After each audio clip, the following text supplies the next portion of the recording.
Sa programang Counter Blessings ni dating Governor and Congresswoman Cherry Domingo Umali, ibinahagi ni Pastor Ricky Dino ang kanyang makabagbag damdaming paglalakbay ng pananampalataya at muling pagbangon matapos ang pagpanaw ng kanyang asawa dahil sa aneurysm. Ayon kay Pastor Dino, dumaan siya sa matinding pagdadalamhati at pansamantalang lumayo sa ministeryo.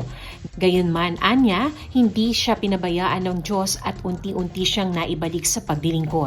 Ibinahagi rin niya na naging malaking inspirasyon ng kanyang mga anak upang muling magpatuloy sa buhay at manatiling matatag sa kanyang pananampalataya. Dagdag pa niya, sinagot ng Diyos ang kanyang panalangin na magkaroon muli ng katuwang sa ministeryo na nagbigay sa kanya ng panibagong lakas, pag-asa at sigla sa paglilingkod.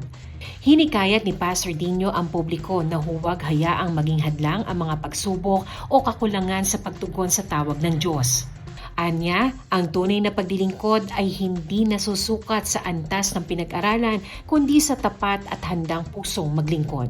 Binigyan din niya na bagamat may mga pagluha at pagsubok sa buhay, hindi kailanman iniiwan ng Diyos ang mga nananatiling nagtitiwala sa Kanya. Sabi ko nga, ang paglilingkod po sa Panginoon hindi lamang sa edukasyonal na buhay. Pag po talaga tinawag tayo ng Panginoon, kahit ano yung degree, ano katayuan mo, kung tinawag ka, susunod ka. At pangalawa po doon ay yung po bang nakita ko sa buhay ko po na talagang ang Panginoon ay napakabuti.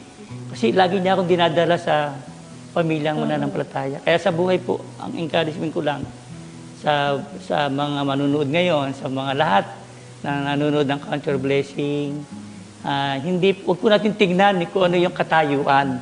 Huwag po natin tignan kung ano yung degree, huwag natin tignan kung ano yung mga sitwasyon ng buhay. Ang tingnan po natin ay kung paano po tayo tinatawag ng Diyos para maglingkod sa Kanya. Kasama si Elsa Navarro, Shane Tolentino para sa Balitang Unang Sigaw.